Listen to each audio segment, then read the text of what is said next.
Here are the top stories making news at the University of Limpopo this week. Generous donation of law books enhances educational experience for law students. Doctoral student goes to China to learn advanced ways of safeguarding African agriculture. Mandela Day celebrations brightens orphanage centers in Mankweng. Renowned disability activist inspires students with disability to overcome challenges. Public lecture on Fourth Industrial Revolution shares the prospects of physical science. And in your sport, Aerobics Clubs organizes energetic marathon to promote fitness. You are watching Inside UL News. My name is Tepo Majaki. Thank you for joining us. Good day.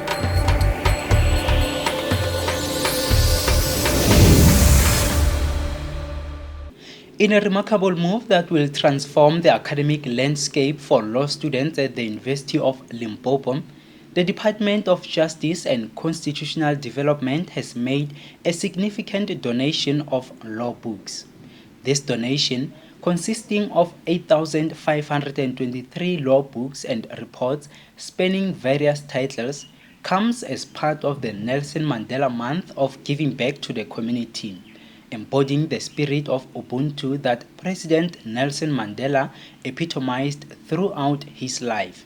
Provincial head of the Department of Justice and Constitutional Development in Limpopo, Advocate Koleka Sonti, said the department identified the books that remained relevant to the principle of law. We would like to apologize for the low picture quality in the following report. We have law books in the name, as it has been indicated, because, as you know, we're a Department of Justice. We support the courts, and we then resource the courts that they must have updated libraries for the magistrates and the prosecutors to do their research for the cases that they deal with on daily basis. So on yearly basis, we do the weeding, and the weeding says there's a new volume. The current volume is not necessarily outdated because law remains, principles remain the same. It's rather that maybe a page or two have been added to the latest edition.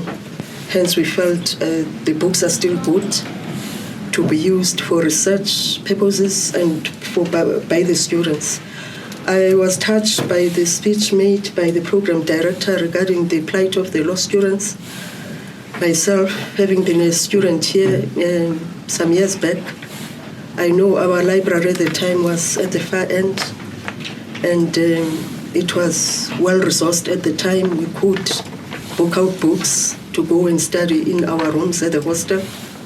I know it should be difficult for them, particularly towards exams, their tests, or if they do their research as research papers for their final year and so on, and for the master's student, not to be able to book out a book. Because, you know, when you're a student, you want to revise up to the last minute. The director of School of Law at the University of Limpopo, Advocate Mashele Rapata, says the donation will go a long way in advancing the teaching and learning projects at the university. We really appreciate them. They will make an impact in our teaching and learning, in our research, and our community engagement. I'm glad because you also touched on the possibility of taking some of our students to expose them to some internship. And of course, this emanates from the interactions that we've had in the previous year on mediation. I can tell you the feedback that we got from our students is that they are quite excited about it because it exposed them to the real world of law practice in a way. Therefore, we're going to continue with it. Our participation is going to be even more. This time around, I think we've budgeted more so that our students are able to participate in their huge numbers. You see, as the University of Limpopo, we pride ourselves of finding solutions for Africa. And as School of Law, we try by all means to make an impact in that regard. How will this help us? you have got many projects going on in the school under the entitlement of community engagement.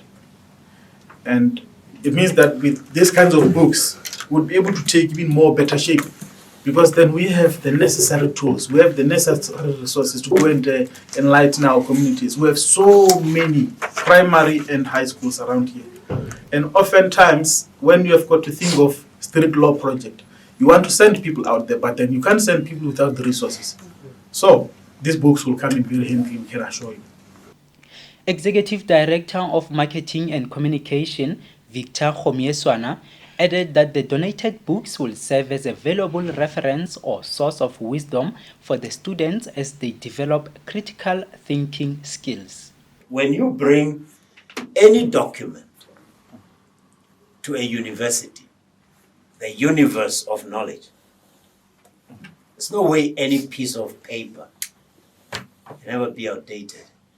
Any piece of information can never be outdated, because to understand why certain decisions are made, people refer. I don't even think, they have to refer to the past. Even if it's only to understand the reason we do things in a certain way. Now, I don't know how much students read now. I know they don't read as much as they should or as we used to. My father thought we didn't read as much as they used to. And I'm sure you go on into the past, you'll find more and more. But there's nothing to beat. In Chinese, there's a proverb, when you drink water, remember the source. So when you do law, when you practice law today, remember the source. Whether it's Roman Dutch law, whether it's... And by the way, today with Africa uniting as it is, trying to create one trade regime, trying to have one African continental free trade area so that we can trade across borders, all those legal systems are going to come together. So this reference won't be just for our students. It'll be for other people from Anglophone, Francophone, Lusophone Africa, trying to understand law as it's practiced here in South Africa. Our reporter Mankale Metema was at the handover ceremony and speaks to the library staff. Marian, thank you so much. A warm welcome. And tell us, what is the importance of the titles donated to you and library? Thank you very much. Hello, everybody. We have partnered with the School of Law, and we have, together with the School of Law, we have accepted over 8,500 titles. That is for the School of Law, and these titles will definitely be plowed back to the students. So we have a ratio of one book, maybe 10 students, but 10 students. Now we can also see if we can increase that depending on the titles that we have and the volume that we can give back to the students. This will also mean, because if you know our short loan collection, the books can be used in the library for a short period of time. So this will also enhance our collection, meaning that we can also now extend our loan periods to the students. There you have it. Criminology scholar Professor Witness Maluleke has received an invitation from the University of New England to serve as a visiting academic. During his 2-week stay, he actively contributed his expertise in various areas of interest, which include stock theft, endangered plants, and policing rural crimes.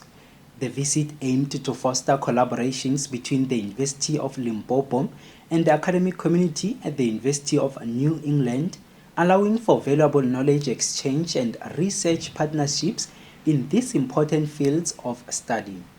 Karabo Kekana sits down with Professor Maluleke to tell us more about his trip to the University of New England. Prof, welcome. Thanks for having me, Casey. Prof, you were invited to a 2-week program at the University of New England. Please tell us, what exactly was your contribution? Right, some of my contribution during the visit was to collaborate in research, as well as becoming a guest speaker on one of the lectures in the university. And then what happened there, I collaborated in research, and then I also gave a crime series, a talk which was based on the use of DNA technology in combating stock theft in South Africa, in line with the use of DNA technology and other technologies that are available. Having to take it to the classroom as a guest lecturer in a different country, what was the highlight, and was there any resemblance in curriculum between the two countries? Not quite. In the University of New England, they emphasize the integration of practice into the theory. So when we look at our University of Limpopo in line with the Department of Criminology and Criminal Justice, we don't focus much on the use of practice in terms of trying to ensure that the student they learn about what is happening in their own communities, integrate that into the syllabus. So in most cases, we lack that element, and that is the criterion number 8 of our curriculum review, which we are neglecting at the moment. But I believe that when time goes on, we'll win that war. And Prof, what inspired your research interest, and what is by far the most interesting findings in one of your research areas? The inspiration on the research in question is based on the fact that majority of researchers they are neglecting rural areas when they conduct research. So I see myself as a catalyst whereby I have to bring about findings in relation to rural crimes or crimes that are happening in rural areas in terms of rural policing. And the most interesting findings on my research field is based on the fact that majority of stock perpetrators or stock theft perpetrators, they come from all backgrounds irrespective of color and race. So that is the most important part. And the other one is the integration of DNA technology and other available technologies to go away with the traditional method of combating this crime or preventing it. You have previously won several awards to honor your work research. What can we look forward to in your work? For that, I feel like I'm just a blueprint which can be used by other emerging researchers to go out there to understand that it is possible to win such awards. But in most cases, going to the future with my research work, I believe I will do more in terms of the specialized field that I am in relation to stock theft, endangered plants and species, as well as policing rural crime. So there is more that is coming to the University of Limpopo in terms of my achievement. Thank you.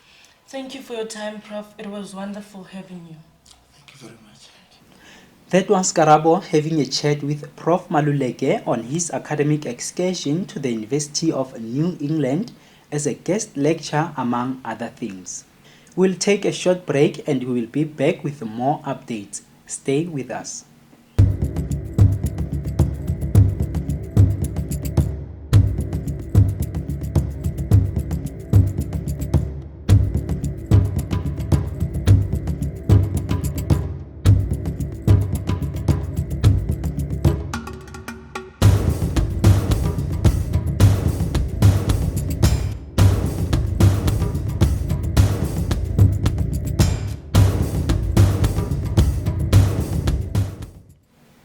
Thank you for staying with us. Staying with the academic staff who are making international moves, Divuo Mochegwa, a dedicated doctoral student in the School of Agricultural and Environmental Sciences at the University of Limpopo, has embarked on a crucial mission to shield the African agricultural industry from the devastating effects of climate change. Having recently returned from a transformative 2-week training program in China, Divuo Mochegwa's focus was honed on understanding the far-reaching consequences of global climate change on agriculture, with a particular emphasis on developing countries. He joins Karabo in studio to tell us more about his journey. Divuo, welcome. Thank you for having me. Ni hao. Ni hao mao. Divuo, I'm sure there's a lot you can tell us about your trip to China and what you have learned. Yes, there's a lot to tell. Then before I can tell you what is it that I've learned, I would like to appreciate the Nanjing University of Information and Technology in China and for organizing this kind of training, and then also the Department of Agriculture, Land Reform and Rural Development for facilitating And I cannot forget my university, University of Limpopo, more especially the School of Agriculture, for allowing me to go and attend the training, this kind of training on global climate change. I have learned that Chinese farmers and researchers, they are using different or a lot of technologies to mitigate the impact or effect of climate change on agriculture. Like in most of the experimental farm or the observation field study where I visited, they've installed sensors, different sensors, sensors for soil moisture, soil temperature, sensors for radiation. It might be reflective radiation, net radiation. They have a lot of sensors. They can tell the carbon dioxide variation in the, whether is it in the greenhouse or inside the outside the greenhouse in the open space where they are growing their vegetables. And then another thing that I've learned in China is that the air pollution was a problem in China, but now they came up with a good way or a strategy where they've reduced using fuel in their vehicles. They are now using most of their cars, not most maybe, they are having electric cars, vehicles, and electric bikes. There is no lot of vrupas in China like what we have here, you see. Then that's how they are trying to control, to manage the air pollution problem. Yeah, I think that's what I can say for now. Thank you. Please tell us, is their agricultural practices different from ours in South Africa? Not that much. It is the same, just that with us, we are having a lot of land that is not occupied or which is not used. All right, it is occupied by individuals but not used by everyone. And then another thing is that in China, when it comes to production of agriculture, they are no longer targeting the yield. Their target is quality. In South Africa, our focus and target is having more yield but less quality. Then with Chinese, the focus is having produce that are high in nutrients than having a lot of yield. Limpopo province is regarded as the poorest province in the country. Where do you think we fall in the province in terms of agriculture? I think the problem with Limpopo is that most of farmers or land that is occupied, like I said before, is occupied by individuals who are not willing to work the land. And that's the problem. But if this land can be owned by the government, so that the government will distribute the land to those who have interest, to those who have learned about agriculture, like students who have graduated from School of Agriculture in all the different universities, if they can be given the opportunity to utilize the land, or those who have interest on working the land, if they're given that opportunity, I think it will be good. The problem here in Limpopo is that most of people, they've claimed land, but after claiming the land, they're buying big cars and a lot of bikes and whatever, forgetting that they must work the land. Meaning that in Limpopo, they don't have any problem with production. We only have problem of land distribution. And if it can be distributed correctly, who can work the land? And lastly, please tell us what you have been up to in terms of research and what we can expect next. In my PhD project, I'm working on a nutritional water productivity concept, which is the amount of water that we use to produce certain optimum quantities of mineral nutrition elements and micronutrients, malnutrition substances of an edible parts. In this concept, our forecast is to make sure that every time we must be able to check water loss, evapotranspiration in the soil. And then for us to do that, we must be able to install a lot of tubes inside the soil, right? Maybe up to 50 centimeter depth. Then we must always measure soil moisture before the irrigation. Now, that this concept will help us to know the amount of water that is needed for this crop to have more yield with high nutrients, right? Now, for everyone to have food and nutrition security, where all the people are having access to food and nutrition at all time, it's when we're developing this kind of concept where we can be able to produce under unfavorable condition. Debo, thank you for joining us today. Thank you very much for giving me this opportunity. I really appreciate it. Thank you. In other news, in a spirit of compassion and goodwill, the University of Limpopo embraced the essence of Mandela Day by making a significant impact on the lives of vulnerable children in Mankweng. As a part of the Mandela Day celebrations, the university donated essential supplies, including food parcels and sanitary towels, to various orphanage centers, bringing smiles and hopes to the faces of young souls. Here is the report.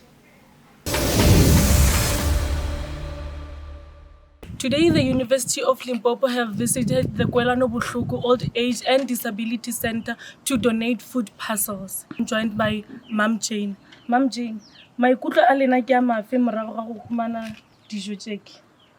maikutlo a ka ke thabile kudu ka university ya rena ya Limpopo ye ino fela e re thega mmamotha re thagetse re file di-food parcela bagekolo ba ta kgona go participate ka mara center ba dia di-drama ba gotši ba ija ka baka la university ya borena ya Limpopo re leboile kudu modimo a e godiše a ba godiše ka moka. Ka leboga Mam Jane. Moving to another story. In a moment of inspiration and empowerment, the students of Reakgona Disability Center at the University of Limpopo were treated to a motivational session led by Musa E Zulu, a published author, award-winning entrepreneur, international artist, celebrated motivational speaker, and a prominent disability activist in South Africa. The event, held at the Recreational Hall, was themed From Dreams to Reality, aimed to instill a sense of resilience and determination among students with disabilities, encouraging them to surpass the obstacles they face. With a diverse array of accomplishments under his belt, Musa E Zulu is a living testament to the power of perseverance and the ability to surmount adversities. In order to start defining myself anew, the first thing that I did was go out and find other people with disabilities, make friends with them, if not join their organizations, so that I get to understand this new world that life had now accorded me. So I found myself a support group and started making friends with other people with disabilities, some of them who had been paralyzed way before me and who already knew exactly how to navigate this space. Why am I telling you this? I'm telling you this to say to all of you, your dreams are never going to be really fulfilled if you do not go to other dreamers. Some of them who are beginning with you, or some of them who are way long into the journey, and say to them, how have you done it? So that you can teach yourself how to do it. Any dream where you do not belong, is most likely to leave you still part of the sidewalk where other people are living in the mainstream, and you have isolated yourself, and in that way you cannot be learning from others exactly what to do to take the what do you call this thing, the next step going forward. Are you still with me? That's why you clap. The other dream that I always cherished was to tell my story. And this is where I would like to say proudly so, one of the best things that ever happened to me in my life was to find myself in this wheelchair. Attendees were treated to an enlightening session that left a lasting impact on their perspectives. Our dedicated reporter, Mapula Mapakela, was on a site to capture the essence of the event and spoke with some of the attendees to gauge their reflections on the stimulating session. We are at the recreational hall at the University of Limpopo, where the motivational session has just ended. With me is Professor Dikeledi Mahlo, who is the director of the Reagona Disability Center. Welcome, Prof. Thank you very much. Tell us, what does this event mean to the Reagona Disability Center? Oh, it means a lot, and it means a lot to our students because we invited a giant and a well-known author, an entrepreneur, a disability activist. Musa was involved in an accident when he was 23 years old, and that made him to realize that when you encounter a disability, it's not the end of the world, and you can still dream big. As you have heard him when he was talking, he mentioned issues that he sat down and thought, is it really the end of my life?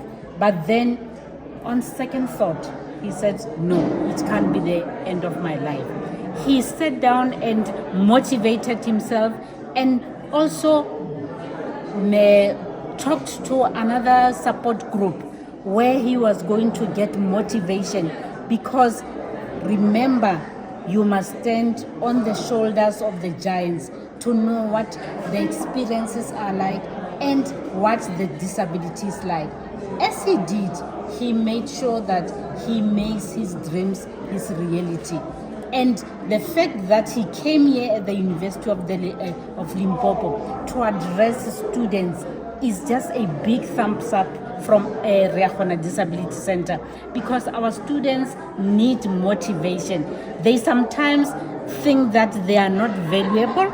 They sometimes think that people don't like them, and we understand that. But if they get motivations like this ones, they can be able to dream big. They can be able to say that my dreams are valid, because whatever they are dreaming about, really, it can be turned into a reality. So, Professor, how can the Reagona Disability Center help students or people with disability? You know, at Reagona Disability Center, we cater for all disabilities. Whether you are on a wheelchair, whether you are blind, even we are happy to have a sign language interpreter. So, in that case, we are now catering for all students with disabilities. We give academic support, well-being support, and all the support that you can think about. There are students who learn differently. There are students who talk differently. And at Reagona Disability Center, we have the assistive devices that are relevant to what the student needs. And we also partner with academic departments so that we inform them after the registration that from your faculty, let's say it's a faculty of health, there are 6 students with disabilities and how you should support them. So those students, when they go to classes, the lecturer already have their list that these students are experiencing such and such a disability and how they need to be catered for.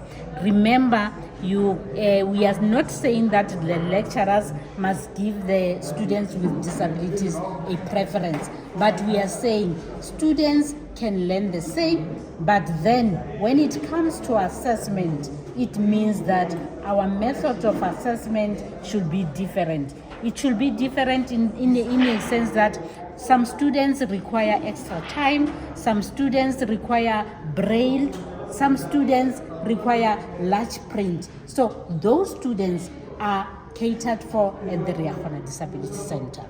Thank you. Thank you, Professor Dikeledi Mahlo. That was the director of the Riahona Disability Center. Mapula, I'm told you are having reflections with some of the students there who ooze motivation. We are now joined by a student from the Riahona Disability Center. Precious, thank you for joining us. Tell us, what did you learn from the motivational session today? Thank you for having me. Oh my goodness, I learned quite a lot. Actually, I was looking forward to this motivational session because, first of all, I'd like people to know my book club read his book. When I first started the book club, we read Musa E Zulu's book. So being here was perfecto. And also, he spoke a lot about the newspaper that he started, this ability newspaper. As part of that, I'm a product of this ability newspaper. And he said a mouthful. What I took away from everything is that your dreams are valid. Your dreams are valid as a person living with disabilities. Your dreams are valid, and your dreams can come true if you work on them. Persistent, and put action into your dreams. Believe in what you want to achieve. Put action into what you want to achieve, and things will just come to pass. And work hard. Do not complain. We tend to complain a lot. When things are not going well, we tend to be like, Mara. So he taught me, you must not complain. When there's a problem, try to find a solution before you complain about the problem. So I took a lot. I speak too much, sorry. And that was Precious sharing her experience. From Inside UL News, I am Mapula Maphakela. Back to you in studio. Let's take a short break. When we return from the break, we bring you more news and your sports updates. Stay tuned to the Inside UL News.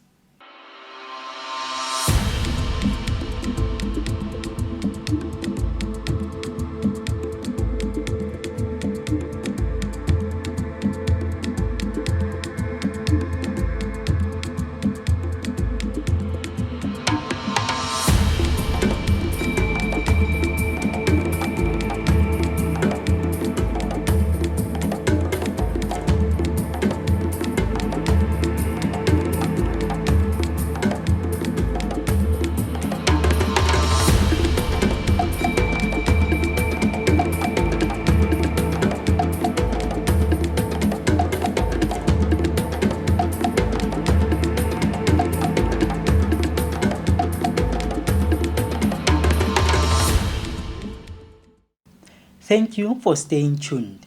The School of Physical and Mineral Sciences at the university recently organized a captivating public lecture that delved into the cutting-edge topic of 4IR technologies, the science of additive manufacturing. The event aimed to share the latest trends and the developments in this rapidly evolving sector, shedding light on the transformative potential of additive manufacturing. The prestigious guest speaker for the occasion was none other than Dr. Ntombi Mate Maleboho, a highly acclaimed researcher and a principal researcher at the Council of Scientific and Industrial Research. Dr. Mate Maleboho's expertise and dedication to the field have earned her a prestigious NRF C2 rating, cementing her position as a leading authority in the realm of additive manufacturing. Let's cross over to Onkgopotse Tiro Hall for this report. Indeed, a public lecture was delivered at the Great Limpopo alongside me is Dr. Ntombi Matema who just delivered the public lecture. Doctor, thank you for joining us. Just to get a quick reaction, how important was it for you to come and give the public lecture to the University of Limpopo students? Thank you very much for the opportunity to come and speak to you this afternoon. Firstly, it is very important for companies such as the CSR, which is a government institution, to actually come to universities to give public lectures where we showcase some of the technologies that researchers are not necessarily aware of, and also to speak about the opportunities that are available within our institutions for students who are here today, because they are very excited to learn about 4IR technologies. They are very excited to learn about 3D printing, things that they were not aware of. So yeah, it is very important for the CSR for us to give these public lectures. Still on that, can you just tell us the aims of this lecture and the future collaborations, specifically with the University of Limpopo? Yeah, so the aim of this lecture, as I've said, was for us to do awareness of the CSR, what the CSR is about, and the different technologies and opportunities that are available within the CSIR. Also to open up those areas, which is why I presented the research that we're doing now currently, to see if there's any interest within the different faculties or the different schools where they might be interested in collaborating with the CSR in terms of research. We do quite a lot of student co-supervision with higher education institutions. We also do quite a lot of research projects, but we need to now, as a CSR, the reason why I'm here is to open up those collaboration between the University of Limpopo and the CSR. Thank you so much, Doctor. Thank you very much. In your sport, the University of Limpopo's vibrant aerobics club took the campus by storm as they hosted an exhilarating aerobics marathon aimed at encouraging students and staff to prioritize their health and fitness while raising funds for the sport. The event, filled with infectious energy and enthusiasm, aimed to promote a healthy lifestyle while fostering a sense of community and camaraderie among participants. With the rising awareness of the importance of physical well-being, the Aerobics Club took the initiative to organize the marathon as a fun and engaging way to encourage the university community to embrace regular exercise and maintain a healthy lifestyle. The event attracted a diverse crowd, including students, lecturers, and administrative staff, all coming together to celebrate the spirit of fitness and wellness. Malisela Tseleng was at the recreational hall to witness the moves. Bianca, thank you for joining us. It was a great day. We saw the movements, those rhythms. What was happening today? We were hosting an aerobics marathon in order to raise funds for our aerobics team, because we have certain things that we don't have. So we're just trying to raise funds to buy certain things like steps, speakers, and we had to invite people from other institutions, other fitness generations, because we also go to them. So that was the summary of the day. Like, we're just raising funds for our pocket in order to buy all those things. Still on that, if a student who is interested in joining the aerobics club, how do they do that? We affiliate at the beginning of the year, which is 700. It covers everything: tracksuits, the uniform, outside trips, and all that. And also, if a student doesn't have the 700, we affiliate with 350, which does not come with any benefits. It's only you participating, just being with us during practice, but you don't go outside. You don't get the benefits like tracksuits, the uniform. But the general affiliation fee is 700. Thank you. Thank you very much. Well, that was Bianca, the Deputy Chair of Aerobics, saying that today's event was all about raising funds in order for the sport to continue. Back to in studio. Well, this brings us to the end of our news bulletins for this week. Thank you for joining us. We'll be back next week, Friday. Until then, from myself, Tefo Mujaki, and the rest of the Inside UL team, have a great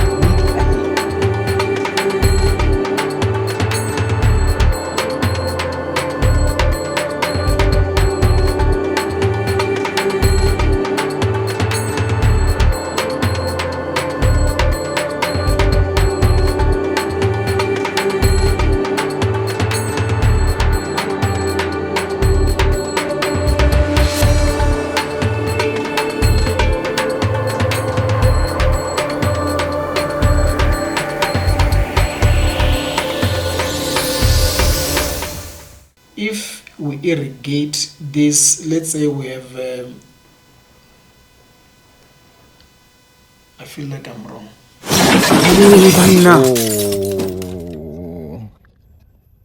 Hey, banna.